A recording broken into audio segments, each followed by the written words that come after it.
Hello dear students, इस video lecture में हम डिस्कस करेंगे transpose of a matrix, symmetric matrix और स्क्यू सिमेट्रिक मैट्रिक्स। सिंपल भी है और बहुत इंपॉर्टेंट भी है। Transpose of a matrix, transpose of a matrix क्या होता है कि कोई मैट्रिक्स है, उसमें अगर हम रोज और कॉलम को इंटरचेंज कर देते हैं तो एक नया मैट्रिक्स मिलता है, जिसको हम बोलेंगे कि जो ओरिजिनल मैट्रिक्स है उसका ट्रांसपोज है। तो ये कैसे मिलता है? By interchanging rows and columns. अगर रोज और कॉलम्स को इंटरचेंज कर दो तो आपको एक नया मैट्रिक्स मिलेगा, जिसको हम ट्रांसपोज ऑफ ओरिजिनल मैट्रिक्स बोलते हैं। जैसे मैंने एक मैट्रिक्स ए ले लिया। अब देखिए यहाँ पर ए आई जे है और ये इसका ऑर्डर एम क्रॉस एन है, मतलब एम रोज है और एन कॉलम्स है, ठीक है। और एलिमेंट्स देखिए, ये ए आई जे का मतलब ये है ith row and jth column, इसको रिप्रेजेंट करता है। ये जो एलिमेंट्स है वो ith रो में है और jth कॉलम में है। क्लियर है? फाइन। तो स्टूडेंट्स, अब यहाँ पे मैं ट्रांसपोज जब लूंगा, एक का ट्रांसपोज जब लूंगा तो ये मैट्रिक्स जो बनेगा, इसमें जो एलिमेंट्स आएंगे, ये देखिए ए जे आई, यहाँ आई जे लिखा, यहाँ जे आई लिखा, और इसका जो ऑर्डर होगा वो एन क्रॉस एम बनेगा। मतलब उधर जो नंबर ऑफ कॉलम्स थे, अब इधर नंबर ऑफ रोज बन गए, और उधर जो नंबर ऑफ रोज थे इधर नंबर ऑफ कॉलम्स बन गए। और एलिमेंट्स, अब यहाँ पे ए जे आई का क्या मतलब है कि यहाँ जो एलिमेंट्स ith रो और jth कॉलम में था, वो अब यहाँ पे jth रो और ith कॉलम में आ गया। ये हो गया ट्रांसपोज। तो एक एग्जांपल देखते हैं। एग्जांपल जैसे मैंने ले लिया a इक्वल टू 1 2 3 4 5 और 6। तो यहाँ से a ट्रांसपोज को देखेंगे। देखिए इसका ऑर्डर तो 2 क्रॉस 3 है, 2 रोज है और 3 कॉलम्स है, ठीक है। तो ट्रांसपोज देखेंगे आप, तो ये रो को उठाइए और इसको कॉलम बना दीजिए, इस रो को उठाइए, सेकेंड रो को उठाइए, सेकेंड कॉलम बना दीजिए। ये हो गया। और अब आप देखिए कि इसका ऑर्डर 3 क्रॉस 2 है, तो ये 2 इधर आ गया, मतलब नंबर ऑफ रोज इधर नंबर ऑफ कॉलम्स में आ गए, नंबर ऑफ कॉलम्स इधर नंबर ऑफ रोज में आ गए, और ये ट्रांसपोज हो गया। अब एक और खास को एलिमेंट्स को देखेंगे। फर्स्ट रो फर्स्ट में था, तो 1 1 को इंटरचेंज करेंगे तो वापस 1 1 ही मिलेगा। तो ये फर्स्ट रो फर्स्ट कॉलम में, इसको देखना, इसको खास करके ये फर्स्ट रो और सेकेंड कॉलम में है। तो अब इंटरचेंज करेंगे तो सेकेंड पहले आ जाएगा और 1 बाद में आ जाएगा, मतलब ये second row first column, second row first column में आ गया, सेकेंड रो फर्स्ट कॉलम में, लाइक दैट सारे एलिमेंट्स। तो इसीलिए यहाँ पे जो शॉर्टकट नोटेशन है ए आई जे ए है, तो जब ट्रांसपोज करेंगे, ट्रांसपोज लेंगे, तो ए आई जे बन जाएगा ए जे आई, यानी इसकी पोजीशन इस प्रकार से जाएगी कि अगर ये फर्स्ट रो सेकेंड कॉलम में है तो अब ट्रांसपोज में वो सेकेंड रो फर्स्ट कॉलम में आ जाएगा, और ऐसे सारे एंट्रीज के लिए आएंगे। ठीक है, ओके, ठीक है स्टूडेंट्स, एक और एग्जांपल्स को देखते हैं। अब ये ध्यान रखना, a इक्वल टू मैंने 2 3 4 और 5 लिया है, ठीक है। a ट्रांसपोज, अब आपका ये जो रो है इसको कॉलम बना दो, ये सेकेंड रो है इसको सेकेंड कॉलम बना दो, ये बन गया।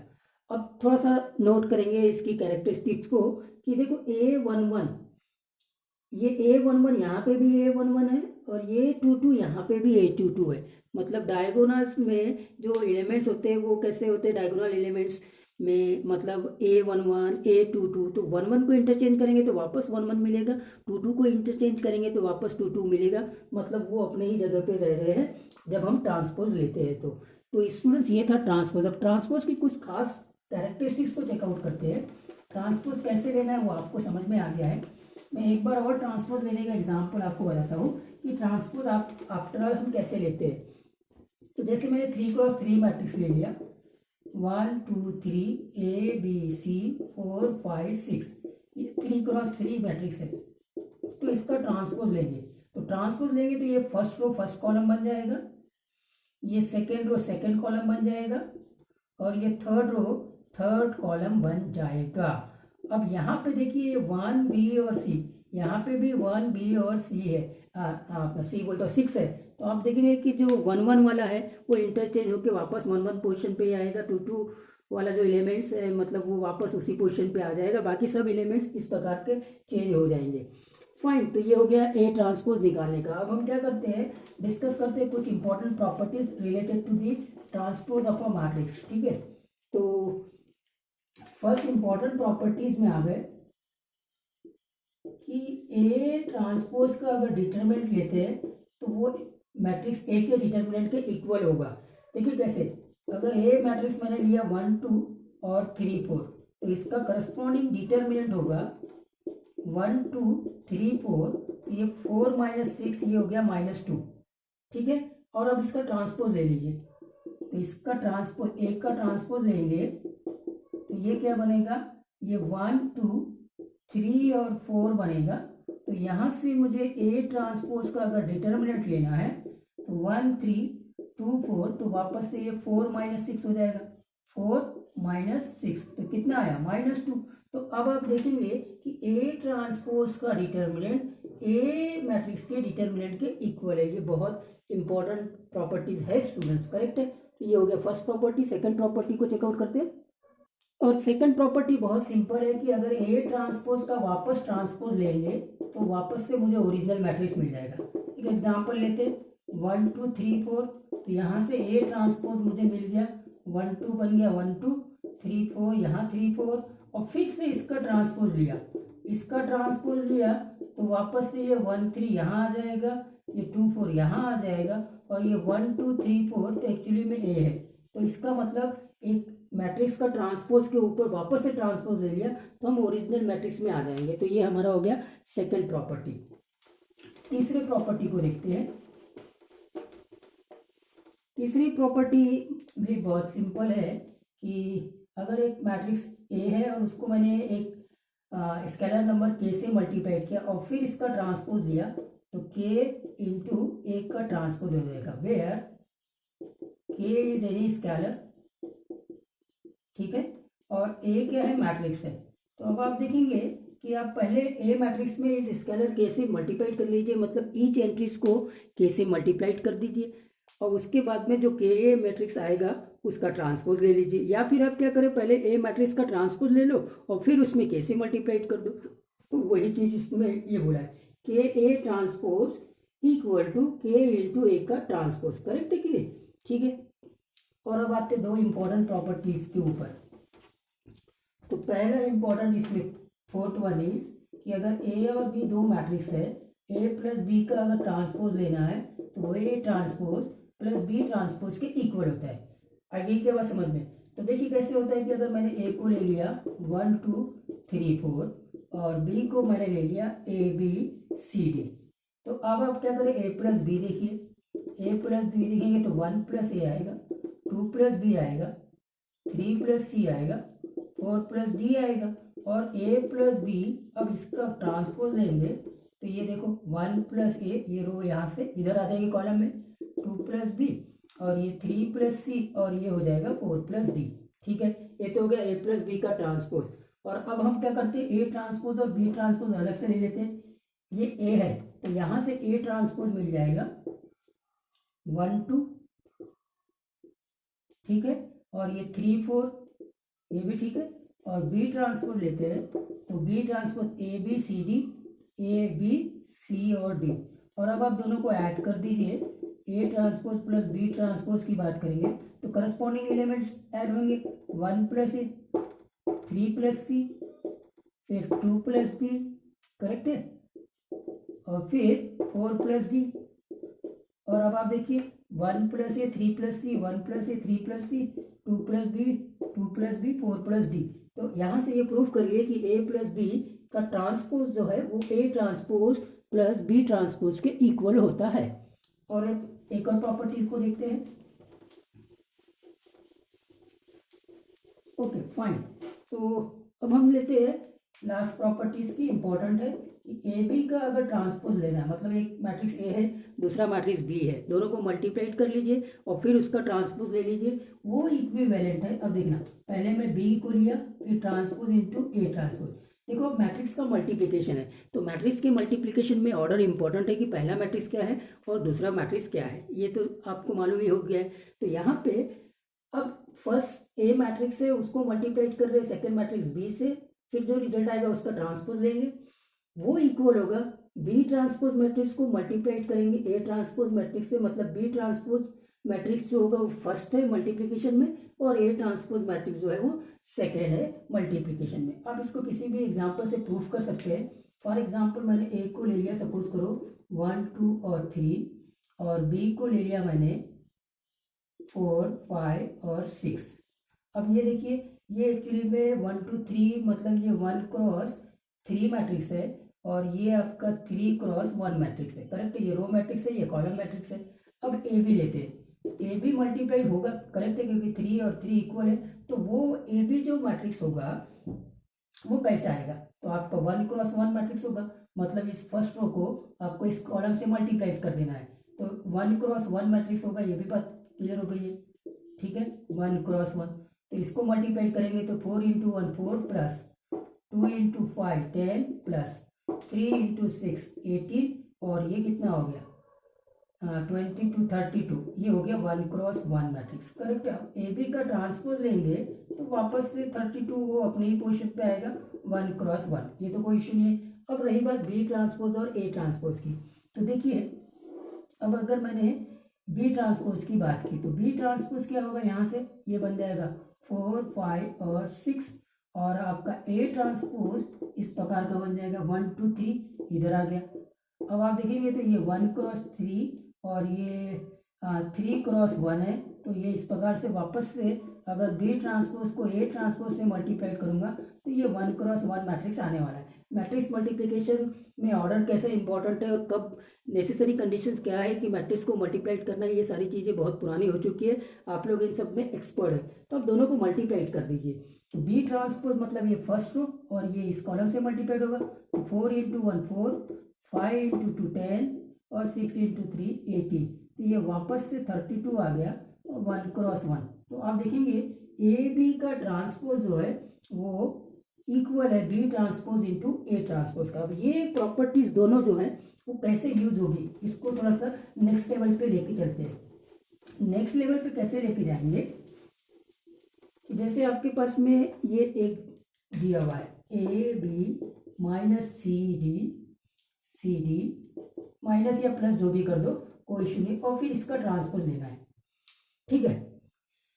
तो देखो ये मैट्रिक्स है, ये मैट्रिक्स है, मल्टीप्लिकेशन मैट्रिक्स होगा, मैट्रिक्स है मल्टीप्लिकेशन मैट्रिक्स होगा, दोनों सेम ऑर्डर के होंगे तो इसलिए एडिशन या सब्ट्रैक्शन पॉसिबल है, तो ये एक रिजल्टेंट मैट्रिक्स है। फिर उसका ट्रांसपोज ये कैसे हम एक्सप्रेस करेंगे, तो देखो इसमें ए प्लस बी का ट्रांसपोज का कॉन्सेप्ट लगेगा, ए प्लस बी का transpose, A transpose plus B transpose, plus हो चाहे माइनस हो, ठीक है। तो यहाँ पे पहले आ गया ए बी का ट्रांसपोज, ठीक है, फिर माइनस सी डी का ट्रांसपोज बाय इस रूल से, और अब इसमें मल्टीप्लिकेशन रूल लगेगा, ए बी का ट्रांसपोज किसके इक्वल है, तो B transpose into A transpose के, तो ये क्या हो जाएगा बी ट्रांसपोज ए ट्रांसपोज, और ये क्या हो जाएगा T transpose into C transpose. तो इस प्रकार से ये जो हमने दो रूल्स देखे थे उसको ऐसे यहाँ पे अप्लाई कर सकते हैं। आई होप दैट इसको समझने में कोई प्रॉब्लम नहीं गई होगी, बहुत ही आसान है।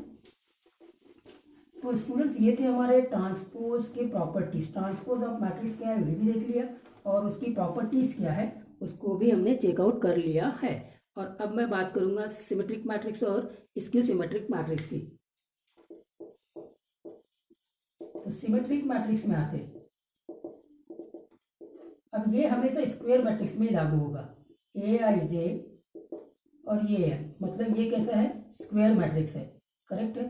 तो स्क्वायर मैट्रिक्स में ही हम बात करेंगे सिमेट्रिक मैट्रिक्स की या फिर स्क्यू सिमेट्रिक मैट्रिक्स की। अभी मैं बात कर रहा हूँ सिमेट्रिक मैट्रिक्स की कि कोई स्क्वायर मैट्रिक्स सिमेट्रिक मैट्रिक्स कब होगा, तो A is said to be symmetric matrix. Symmetric matrix कब होगा उसको देखते हैं, ठीक है। सिमेट्रिक ये वर्ड है, सी यहाँ पे रहेगा, ठीक है, सिमेट्रिक। तो is said to be symmetric matrix if A का ट्रांसपोज ए ही आ रहा है तब तो हम बोलेंगे कि वो एक सिमेट्रिक मैट्रिक्स है। मतलब अब क्या देखिए, अगर ए आपका ए आई जे है N cross N matrix N, अब ए ट्रांसपोज जो होगा वो उसमें ये खाली एलिमेंट चेंज हो जाएंगे, जो आयत रो और जेथ कॉलम का एलिमेंट्स है वो जेथ रो और आईएथ कॉलम में आ जाएगा। करेक्ट है कि नहीं? कोई इशू यहाँ बिल्कुल नहीं होना चाहिए। ठीक है, फाइन।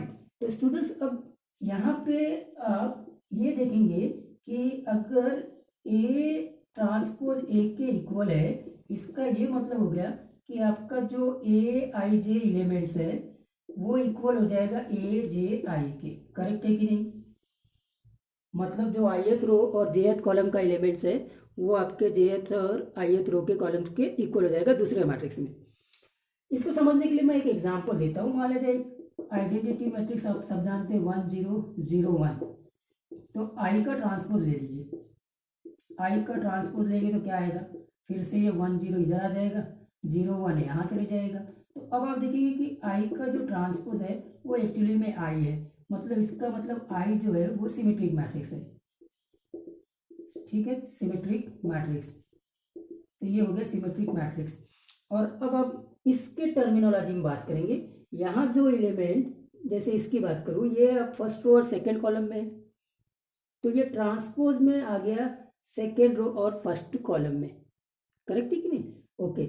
और यहाँ एक और चीज को देखेंगे कि जो एलिमेंट्स यहाँ पे सेकेंड रो और फर्स्ट कॉलम में है वही एलिमेंट यहाँ पर ट्रांसपोज में सेकेंड रो और फर्स्ट कॉलम में है। इसका मतलब ए I J equal to A J आई होगा, तभी हम बोलेंगे ये एलिमेंट्स के टर्मिनोलॉजी में। और अदरवाइज इसके टर्मिनोलॉजी में बोलेंगे कि A is a symmetric matrix if transpose of matrix A is equal to the matrix A itself. मतलब ए ट्रांसपोज जो है वो किसके इक्वल है? ए के इक्वल है।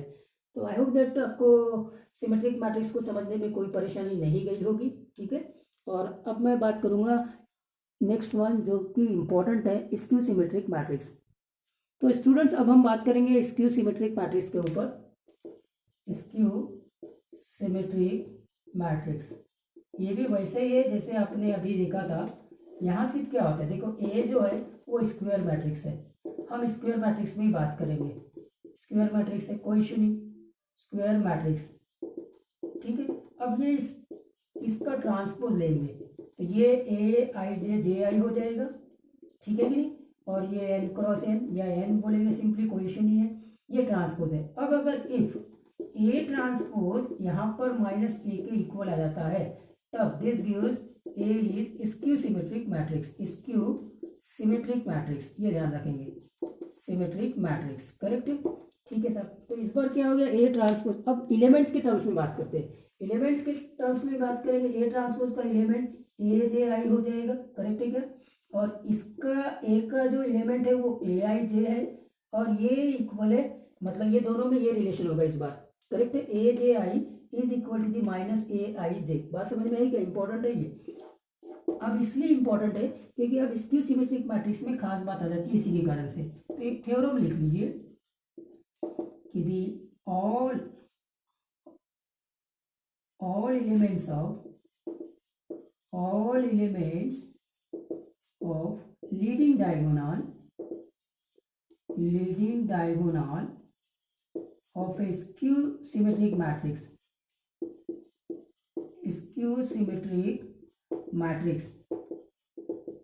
is always zero। तो जो स्क्यू सिमेट्रिक मैट्रिक्स होगा ना उसके लीडिंग डायगोनल एलिमेंट्स हमेशा जीरो होंगे। तो देखो डायगोनल एलिमेंट्स हमेशा हम स्क्वायर मैट्रिक्स में बात करते हैं, तो हम स्क्वायर मैट्रिक्स में ही सिमेट्रिक मैट्रिक्स की बात करेंगे और स्क्यू सिमेट्रिक मैट्रिक्स की बात करेंगे। ये बात अब क्लियर हो गई है। सिमेट्रिक मैट्रिक्स तब होगा जब उसका ट्रांसपोज खुद मैट्रिक्स ही आ जाए, और स्क्यू सिमेट्रिक कब होगा? जब उसका ट्रांसपोज उस मैट्रिक्स के माइनस के इक्वल आ जाए। करेक्ट है कि नहीं? फाइन। तो अब ये हो गया symmetric matrix is always zero, मतलब all elements of leading diagonals of A skew symmetric matrix is always zero. तो देखो ए मैंने ले लिया, ए आई जे प्रूफ कर रहे हो, proof A I J N cross N square matrix है, ये तो बात समझ में आ गया। एन क्रॉस एन से एन भी लिख सकते हैं। इसका ये एलिमेंट ith रो और jth कॉलम में। ए ट्रांसपोज जो होगा वो इस प्रकार का होगा, आई जे जे आई बन गया। ठीक है, एन क्रॉस एन, क्योंकि हम स्क्वायर मैट्रिक्स में ही बात करेंगे। अब यहाँ पे ये ए अगर स्क्यू है, A is skew symmetric, A is skew symmetric है, तो यहां से ये पता चलेगा कि ए ट्रांसपोज माइनस ए के इक्वल होगा। तो अब स्टूडेंट्स इसका जो एलिमेंट्स होगा ए जे आई वो एक्चुअली में माइनस ए आई जे के इक्वल होगा। करेक्ट है कि नहीं? करेक्ट है। मतलब आपका बात समझ में आ रहा है? जो आईएथ रो और जेएथ कॉलम का एलिमेंट्स है वो इधर जेएथ और आईएथ कॉलम में अपना साइन चेंज कर देगा। करेक्ट है कि नहीं? Okay fine. तो अब इसको हम क्या करेंगे, इसको अब हम लेके जाएंगे डायगोनल एलिमेंट्स में। तो डायगोनल एलिमेंट्स में कैसे लेके जाएंगे कि ये तो जनरल एलिमेंट्स के लिए हो गया, उसमें जो डायगोनल एलिमेंट्स होते हैं वो एक्चुअली में उसमें आई और जो जे दोनों सेम होते हैं, 1 1 2 2 3 3। तो फॉर डायगोनल एलिमेंट्स यहाँ से आगे, फॉर डायगोनल एलिमेंट्स यहाँ पे आ जाएगा ए आई आई और यहाँ आ जाएगा माइनस ए आई आई। ये इसके लिए डायगोनल एलिमेंट्स है और इसके लिए ये डायगोनल एलिमेंट्स है। मतलब आई आई बोल दीजिए या जे जे बोल दीजिए, 1 1 बोल दीजिए, चाहे 2 2 बोल दीजिए, चाहे 3 3 बोल दीजिए। तो यहाँ से ये पता चल गया। और ऐसे ही बोला था जब हम ट्रांसपोज लेते तो डायगोनल एलिमेंट्स में चेंज नहीं आता, वो अपने ही पोर्शन पे रहते। करेक्ट है कि नहीं? हाँ जी। तो अब यहाँ से देखिए कि ये 2 ए आई आई इक्वल टू 0 जाएगा, इधर आ जाएगा तो इधर आएगा तो ये ऐसे बनेगा ना, A I I plus A I I that is equal to 0। तो 2 ए आई आई इक्वल टू 0 मतलब ए आई आई इक्वल टू 0 मतलब डायगोनल एलिमेंट्स जो है principal diagonal leading diagonal elements are 0 in skew symmetric matrix. ये skew symmetric matrix में ही होता है। तो स्टूडेंट्स यहाँ तक के इस वीडियो में हमने यहाँ बात की है ट्रांसपोज ऑफ ए मैट्रिक्स, फिर हमने बात की सिमेट्रिक मैट्रिक्स, फिर हमने बात की skew symmetric matrix, symmetric matrix, अपना ट्रांसपोज मैट्रिक्स के जितने भी कैरेक्टरिस्टिक्स थे, प्रॉपर्टीज थे, वो डिस्कस किया। स्क्यू सिमेट्रिक मैट्रिक्स में ये एक इंपॉर्टेंट रिजल्ट है कि उसके जो डायगोनल एलिमेंट्स है, मतलब लीडिंग डायगोनल्स के जो एलिमेंट्स है वो हमेशा 0 होते हैं स्क्यू सिमेट्रिक मैट्रिक्स में। जब आगे एग्जांपल्स आएंगे तो आपको समझ में आ जाएगा कि हाँ भाई ये स्क्यू सिमेट्रिक मैट्रिक्स है और उसमें आप देखेंगे कि जो डायगोनल एलिमेंट्स है वो हमेशा 0 होते हैं। Thank you.